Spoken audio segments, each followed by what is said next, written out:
बिहार के उपचुनाव का रिजल्ट आ गया और प्रशांत किशोर ने इसको लेकर के एक बड़ी प्रेस कॉन्फ्रेंस की। उन्होंने बताया कि चारों सीट पे जो हम लोगों ने लड़ा, दमखम के साथ लड़ा, हमें जो वोट आए उस पे अल्पसंख्यकों का बहुत बड़ा योगदान रहा, उनकी वजह से हमें बहुत ज्यादा वोट मिले। हाँ, कुछ जगह हुई है जो उस चीज को हम देख रहे हैं। वहीं डॉक्टर शोएब खान ने दरभंगा में बताया हमें कि बहुत कम समय मिला था और जन स्वराज के कार्यकर्ताओं ने प्रशांत किशोर को कहा था कि चूंकि हमें 4 विधानसभा के उपचुनाव में लड़ना चाहिए, जीत हार जो भी हो, लेकिन 2025 में दमखम के साथ लड़ेंगे और दिखाएंगे जन स्वराज किस तरह की पार्टी है। तो सुनिए प्रशांत किशोर ने 4 विधानसभा के उपचुनाव का नतीजा आने के बाद प्रेस वार्ता में क्या कुछ कहा, बिहार के लोगों के लिए क्या संदेश। बात है हमारे, अभी तो आपने कहा हमारा कोई कुछ जलवा ही नहीं है। अभी आप कह रहे हैं कि हमारे चलते दो सीट पे हार गया।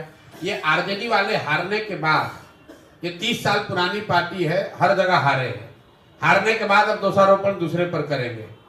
मेरे भाई, आप बेलागंज का बूथ वाइज सीट निकाल कर देख लीजिए वोट। वहां के मुसलमानों ने, बेलागंज के मुसलमानों ने जदयू को, भाजपा को वोट दिया है। और मैं आपके माध्यम से बिल्कुल ये क्लियर कर दे रहा चाहता हूं, बेलागंज के मुसलमानों ने जन स्वराज को वोट नहीं दिया है। उन्होंने सबसे ज्यादा वोट वहां पर जदयू भाजपा के उम्मीदवार को दिया है। आप बूथ वाइज जो बेलागंज के बड़े मुस्लिम गांव हैं वहां पर जो वोट पड़ा है उसको निकाल कर देख लीजिए।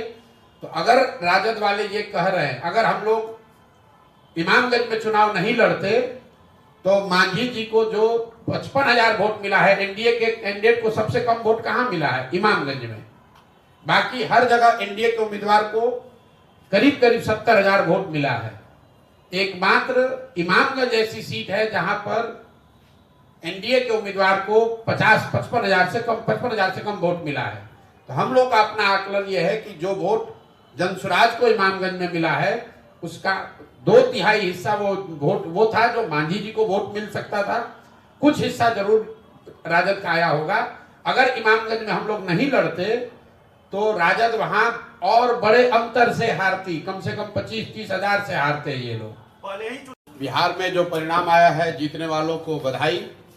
और जनता का जो निर्णय है वो नीतीश कुमार और भाजपा की सरकार के समर्थन में लोगों ने वोट दिया है।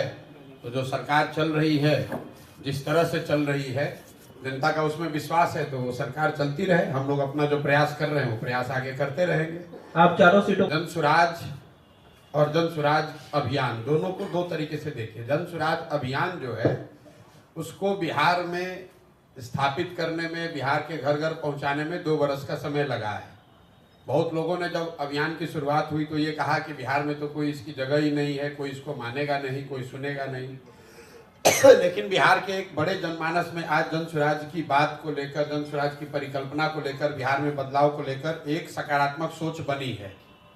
अब उस सोच को दल में और वोट में परिवर्तित करने की जो बात है, तो 1 महीना पहले जन स्वराज दल बना है और 1 महीने में आज 10% वोट लेकर जन स्वराज ने अपनी शुरुआत करी है। आपको जस्ट कॉन्टेक्स्ट के लिए बता दूं, मैं ये नहीं कह रहा हूं कि 10% वोट बहुत बड़ा वोट होता है, लेकिन बिहार में भाजपा यहाँ देश की सबसे बड़ी पार्टी है, उसको 21% वोट है। पिछले विधानसभा में भाजपा को 19.6% वोट था। राजद को 20% वोट मिला है, जदयू को 11% वोट मिला है, जन स्वराज को 10% वोट मिला है। और इससे बहुत बेहतर हो सकता था, लेकिन जन स्वराज दल 1 महीना पुराना है, सिंबल 10 दिन पुराना है, कैंडिडेट नए हैं और उन क्षेत्रों में चुनाव हुआ है जहां पर जन स्वराज की पदयात्रा नहीं हुई है, जन स्वराज पार्टी का कोई संगठन नहीं है। ये कोई एक्सक्यूज नहीं है, इससे बहुत बढ़िया प्रदर्शन हो सकता था, लेकिन जो है इसको देखेंगे और इससे और बेहतर कैसे करना है उसके लिए पूरी तरीके से प्रतिबद्ध हैं। 10% आया है, अगर 1% भी आता तो भी हमारे अपने प्रयास में, हमारे कमिटमेंट में, बिहार को सुधारने के जज्बे में, उसमें 1% की भी कमी नहीं आने वाली है।